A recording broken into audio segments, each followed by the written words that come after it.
Of course, we're talking about the L.A. riots. L.A., they just have to do this every once in a while. Every once in a while, it just has to be, it could be a Rodney King, it could be a George Floyd, it could be a ICE raids. I think every once in a while, they just like to burn stuff. And some obvious jokes were made over the weekend about we need to call in the rooftop Koreans. Here's what's so cool. That was being passed around on Twitter/X or whatever the cool kids are calling it these days.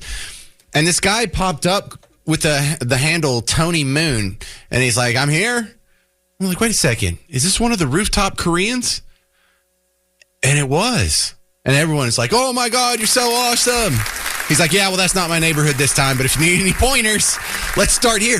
And he was given sort of like this master class. So like, well, first you got to get on the roof, and you got to find a good position, and you got to find... So, oh, man, I recommend a hunting rifle and no pistols. Oh, God, it was so hilarious. I can't believe that website's free. And then we had some breaking news that was just happening about a few minutes ago. CNN's reporting that roughly 500 Marines based out of Marine Corps Air Ground Combat Center in California have been mobilized to respond to the protest in Los Angeles. According to 3 people familiar with the matter, they're going to join National Guard troops that were activated by Trump over the weekend without the consent of California's governor or the city's mayor. So Cory Booker, who I think is one of the top 5 contenders for the biggest Democrat candidate or likely Democrat candidate for 2028. He was making some pretty inflammatory comments yesterday, and he started off with something that's just going to rub a lot of people the wrong way, including myself. I mean, it's nothing you get emotional or upset over, but I mean, this guy's got a big pair to compare the Los Angeles riots to the January 6th people. We are now at a point where we have a president who sat back and did nothing as people stormed our Capitol, viciously beat police. And then when those people who viciously beat police and led to some of their deaths, therefore cop killers, were convicted by juries, he then pardoned them all. Whoa, that is an incredibly egregious lie there. Several people, Robert, Daniel, some lady with the, I don't want to say her name because it gives it away. I think 3 different people have made the point to me that Donald Trump got criticized for not sending in the National Guard on January 6th, but he get criticized for sending in the National Guard on June 7th. Well, you're damned if you do, damned if you don't. Yeah, we already knew that. They're going to criticize him no matter what he does. It's fine. We get it. But the egregious lie there was when Cory Booker insinuated that January 6ers killed cops, which did not happen. No cops were killed by January 6ers. And then he said, even the ones that were tried and convicted got a pardon. No one was tried for that, much less convicted for that. No one got a pardon for that. So that last sort of 30 seconds or 10 seconds was just like 4 lies in a row. Can you believe like how bad that is? How far do you have to go to slander the other side? I mean, you have to lie. You have to. And then when those people who viciously beat police and led to some of their deaths, no one did therefore that. Cop killers, no, that's were a lie. Convicted by that's juries. Lie. He then pardoned them all. He didn't. No cop killer was tried or convicted or charged, much less pardoned. Cory Booker with the peaceful protest again, but more lies sprinkled in. So for him to be talking to anybody right now about responsive law enforcement to protect people is hypocritical at best. The reality is we see peaceful protests launching in Los Angeles. And again, any violence against police officers. Peaceful protest. How many cars have to be set on fire before it's not a peaceful protest? How many people have to chuck bricks into the windshields of cop cars before it's not a peaceful protest? How many people have to die? You know, if someone died over the weekend trying to block the car and he fell over and bumped his head on the concrete and died, how many people have to die before it's not a peaceful protest anymore? Should not be accepted. Local authorities can handle that. But remember, local authorities said they're overwhelmed. We covered that in the first segment. There's another lie. A lot of these peaceful protests are being generated because the President of the United States is sowing chaos and confusion by arresting people Trump's fault. Who are showing up for their immigration hearings, who are trying to abide by the law. they're not trying to abide by the law if they're illegal immigrants. He's arresting them. And you see this in communities that are Republican, Trump supporters, being outraged that he's raiding kitchens and arresting people, high schools, and arresting people who are not what he said he would do, which is focus law enforcement resources on violent criminals and people that are a danger to other Americans. Yeah, now Cory Booker's lying. No, Donald Trump only said he was only going to arrest the criminals. No, he didn't. He said he's going to focus on the criminals. He even said the correct word. But if there's other people who are already here illegally, that's reason enough to deport them. 800-288-9227. Meet Dave and Keller. You're on WBAP, Dave. Go. James, everything you said is absolutely accurate. Cory Booker is a liar. Cory Booker is inaccurate in almost everything that he says. And he's trying his best to make the conservative group look as bad as he can. And my question for you will be, is it going to take Kent State before this stuff, they finally start respecting law enforcement? And I'm afraid it is. I think that that's where it's headed. And if the National Guard, the local police, if somebody has got real bullets, sooner or later somebody's going to get attacked and have to defend themselves, and somebody's going to get shot. And it's going to take that before people started respecting the law. That's all I got to say. Well, we already had a guy die. And I think don't go all the way back to Kent State to look at what's the most likely scenario. I think, some of these other riots, whether it's about the Palestinians blocking the roads or really the George Floyd riots. What stopped the George Floyd riots, Dave? I have no idea. The 2020 election. Wasn't that amazing? When Joe Biden won the 2020 election, all of a sudden people weren't that upset about racial disunity anymore. So no one was really caring about causing chaos and setting things on fire in the street. It's all for politics. They don't even really care about the illegal immigrants. This is just a good way to get their base activated and worked up and get them in the streets and make this part of their identity and who they are. And so if you can make them hate the other side so much, once you make people believe absurdities, it's easy to get them to commit atrocities. And if you have a cadre of 1 million or so people who are willing to commit atrocities, such as looting a Foot Locker or chucking a brick at a cop car, that's going to be pretty powerful influence. And I don't mean influence like a pop star like Katy Perry. I mean like violence or intimidation in furtherance of a political agenda. The other word for that is terrorism. So yeah, if you get them inflamed enough, these acts of terror, as abhorrent, immoral, and unethical as they may be, are quite effective when it comes to the electoral process. The reason why I find any joy in this is because it's elective. To let riots run for 4 days in any major metropolitan area is ridiculous. It's a choice that the local leaders are making. We know they can stop this at any time. Why? Well, because we had ICE raids in other cities, and we didn't blow when we had them here. When we had ICE agents wearing the evil mask, and they went to the immigration court and they caught some dude in the lobby, or caught a handful of people in the lobby, took them away. There were people upset, but cars didn't catch fire. They didn't block any highways. They didn't walk down into the canyon on I-30 and not let people go home from work like they were doing over the weekend in Los Angeles. And why? Because our leaders don't put up with that. I mean, we have a Republican mayor now, but even when we had a Democrat mayor, even during the George Floyd Summer of Love, we didn't let that happen here. And also, for people who live out in the hinterlands, out in the country, in small towns, this never happens. Like, people are, we shouldn't have to live in fear over the riots. This is something we watch on TV like it's a show. So I do feel a little bit of a disconnect here, because this doesn't happen where I'm from. I don't think, like, if there's, I saw a truck on fire this morning, but that's because it tumped over on I-20. That's it. 800-288-9227. This is Richard in Collinsville. You're on WBAP. Your thoughts on the riot? Well, James, it's simple. They talk, but they're not doing what they should be doing. If you want to stop a riot, it's real simple. You have to surround the rioters. You compress the circle, and as you compress, you arrest and feed people back until the circle is no longer needed, because you've got everybody arrested, you've got everybody identified. That's how you stop a riot. But you don't stop it by moving it or trying to disperse it or wander around with all this conversation, blocking off streets for them. They're basically facilitating the riot. They blocked off the highway before they let the rioters go down and block the 101. So, so let me tell you something. If you're working in tandem with the police force and the powers that be, you're not a rebel. You're not a free-thinking, rebellious individual. You're a sheep that's being controlled.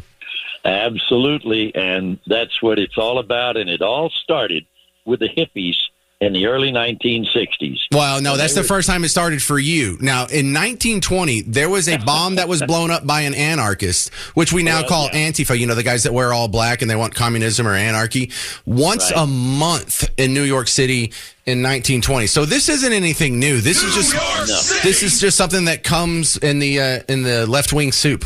Different flavors. Exactly. It's straight out of the Marx playbook of how you disrupt things. Yeah, and I think a lot of people see that, Richard. And I think a lot of people who they probably were taught to dislike Republicans their entire life by their favorite musicians and professors and actors and politicians, and they just can't call themselves Republicans, but they don't want to call themselves Democrats anymore either, because they recognize whenever there's a car on fire, it wasn't set by a dude in a MAGA hat. Great call. That's Richard in Collinsville. We're going to move on to Michael in Royce City. You're on WBAP.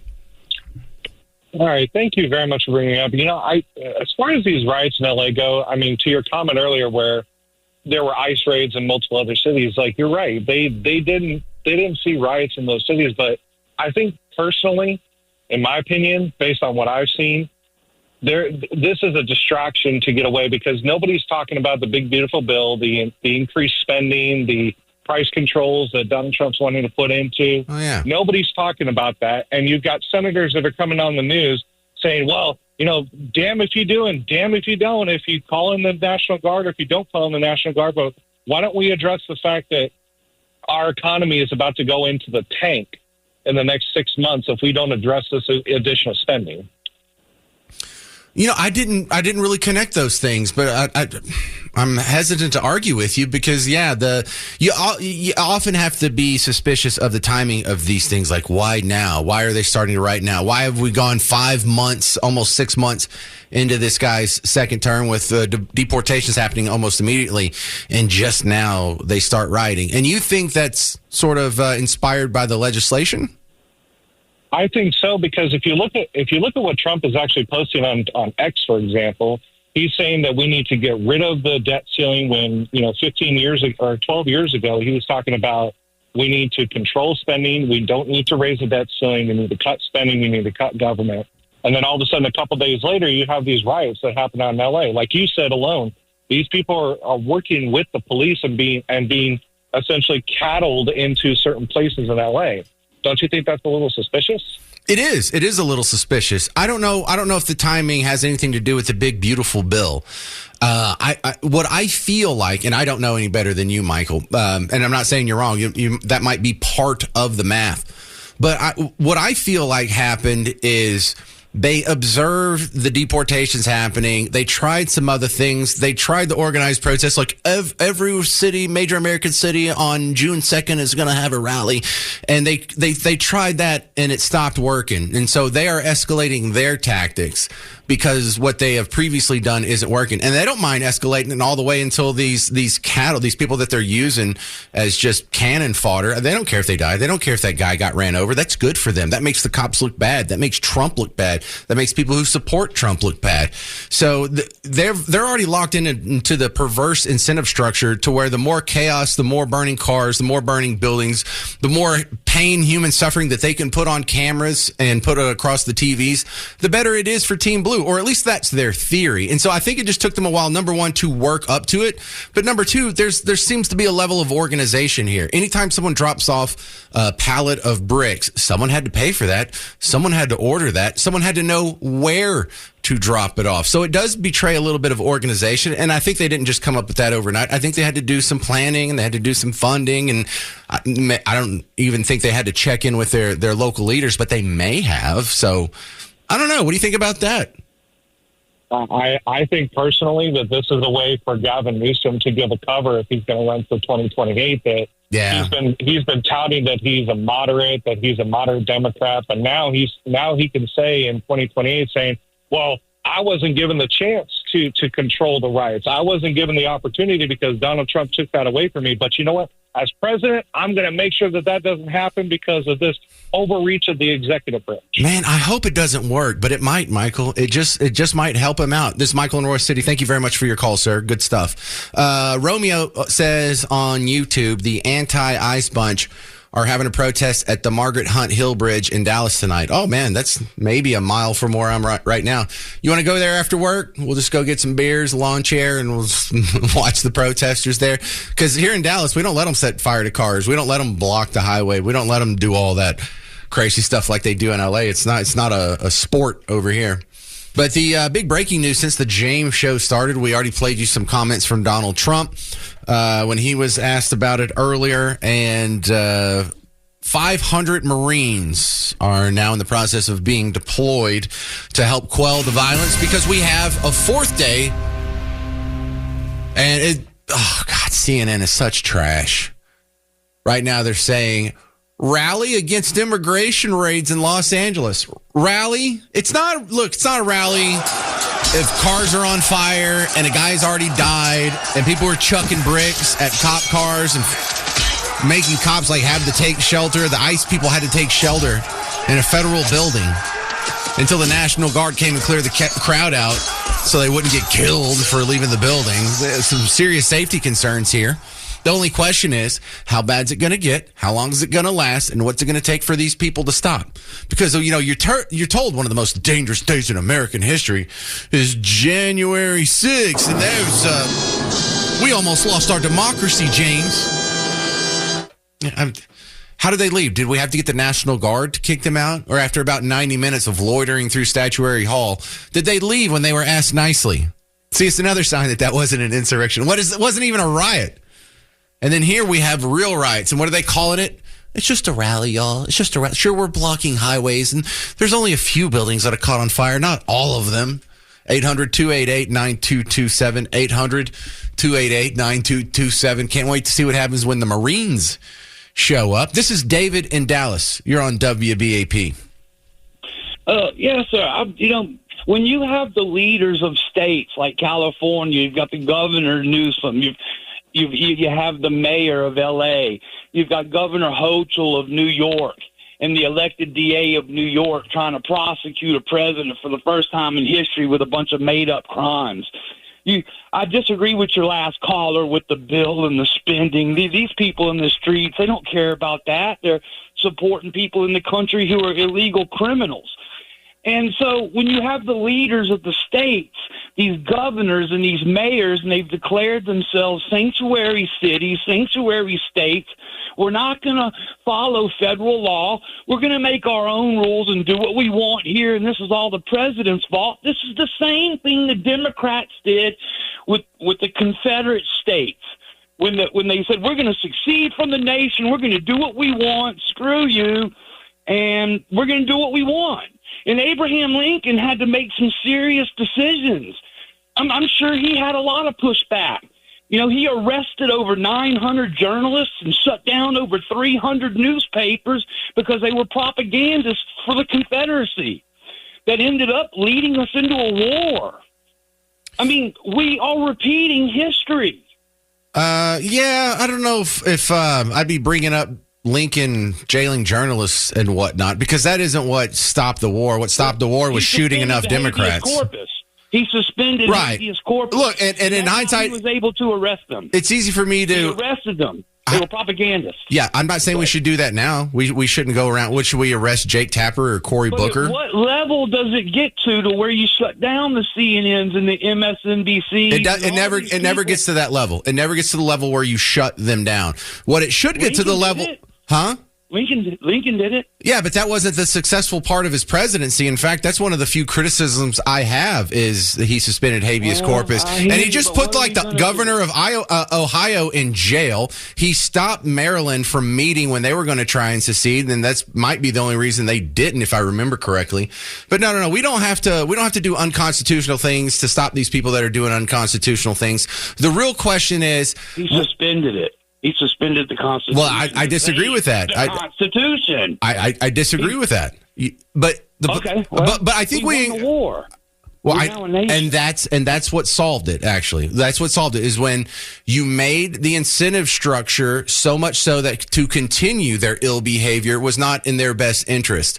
Signing that agreement at Appomattox Court was better than continuing the violence. So it's not that much different. How do you get? Because we can stop this at any time. It's not that this is out of control and we can't stop it. Yeah. Because we are only having it in a few select places where the incentive structure benefits the powers that be. We're not having riots here. We didn't have riots here when we had ICE raids. They didn't have riots in Houston when there was ICE raids. If there's a riot that lasts for 4 days, it's because the powers that be want it. It's not because we've lost control. It's because the Confederate States was only 12 states.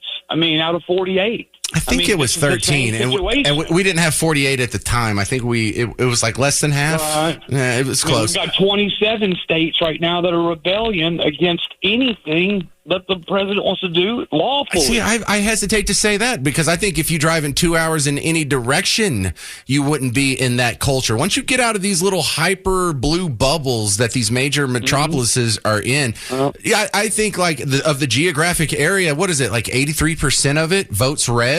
So no, I don't even think it's most of California. It's just a couple of weirdo places, the Portlands, the Seattles, the Minneapolis, the Los Angeles, and this is an elective right. It's not out of control. You sound like the Civil War was out of control. Democrats got out of control. They're throwing a hissy fit, and they're not even bringing guns and shooting at cops. They're sticking with bricks and whatnot. So this is all play fighting. They're pretending like they're fighting the man. They're pretending like they're some dangerous rebels. The Marines are going in there. I mean, you've got the National Guard in there. You got the governor wanting to sue the president. I mean, But these people, I know, I'm just out of time here, David. Yes, that's a great call. I love the discussion of how you're bringing up history here. But they're not shooting real weapons at the cops. They're not trying to overthrow the government. This is a hissy fit. And it has actually worked in the past. It has actually reaped benefits, and that's a strategy. If you can have this little these fires and these riots or whatever, the media is going to come in. They're going to take the most sympathetic pictures of you. They're going to reframe it so low information people who are barely paying attention will feel sympathy for Team Blue, and that has yielded results at the ballot box. Most notably, I would say 2020. 800-288-9227. I mean, that's the big reason why it's not just the presidential election of 2020, but all the Senate and House elections. That was a really good turnout vehicle for Team Blue because these people, they were excited. They were animated. They were paying attention. They were paying attention to something besides the Kardashians or Dallas Cowboys or whatever. This is politically beneficial, and until it stops being politically beneficial, Gavin Newsom and Karen Bass aren't going to bend over backwards to stop it. 800-288-9227, 800-288-9227. Still coming up on the James Show, I love comparing this to January 6th. I want to see what the outcome looks like compared to January 6th. These people that are getting arrested this weekend, are they going to be treated better? What's the big difference? We have protests going on for the 4th day in a row in Los Angeles, and it looks like they're on the march again. It is, 1:50 their time, and there's another street that's blocked off. I'm looking at looks like a local traffic helicopter keeps zooming in on a couple of parts. And in the neighborhood, there's 2 different lines of people. So they're blocking. There's more than one march going on. There's more than one group of people that aren't even close. Looks like they're a couple miles apart. But you just saw the helicopter go from one to the other. Update on the Marines that have been deployed. 500 Marines are being sent to Los Angeles to deal with some of the rioters. Now, they're not going to be running around cracking skulls with the butt of their guns, as fun as that sounds. But their mission is specifically to protect federal buildings, federal property, and federal agents. So these ICE guys that are going and doing raids now, are they going to be rolling in with Marine backup? That wouldn't bother me if that's what it takes. 800-288-9227, 800-288-9227. Also, we learned that the Marines are from 2nd Battalion, 7th Marines, at 29 Palms, California. I had never heard of that. I looked it up real quick on the break. It's 120 miles east of Los Angeles. It looks like it's just sitting out in the desert. I mean, it is all sand everywhere around that place. So it's not a far trip for these guys. Terry in Fort Worth, you're on WBAP. Hi. I have a few ideas. I'm not a lawyer, so correct me if I'm wrong and in the assumptions here. But all of these people, like right now, you were talking about them marching down the road. Well, if one, isn't there some kind of permit required to have a protest or a parade or stop traffic on a thoroughfare? Well, I think that depends. Let me answer your first question. I think that depends on whether or not the mayor agrees with your ideology. Okay, and then, having said that, you can't just impede traffic, period. We've already established that. So why aren't we just rolling up with buses, loading these people up and arresting them? Oh, I would love that so much if they just pulled up like a Walmart diesel and just started calling them into the back. Yeah, go ahead and get in the back. Now, we'll poke some air holes in the side so you'll be fine. I wish they would. But and now let's go ahead. Let's caveat that if you're an illegal alien and we pick you up in one of these violent protests, that's destruction of state property, fire, police trucks, whatever, or impeding federal duties like the ICE guys, guess what? Not only are you deporting, you're barred from ever returning. Yeah, I think we're all protesters are going to disappear. I think we are all on board with that. I tell you what makes me sick is that so many people get away with. This is why they do it.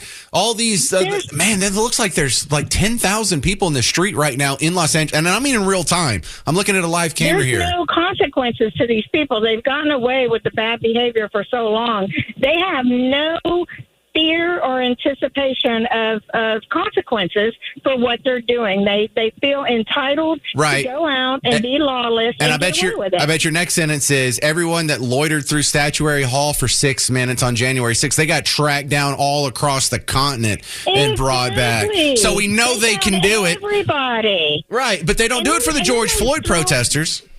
Well, they don't do it for these ICE protesters either. Yep. Terry, we should be friends. Thank you very much. All right. Aaron in Plano, you're on WBAP. Go. I blame John Roberts for not reining in these federal judges that have sort of led legitimacy to these protests. It's all defiance. It's all resistance. And these federal judges are leading it. And explain that to me, Aaron. I'm not saying you're wrong.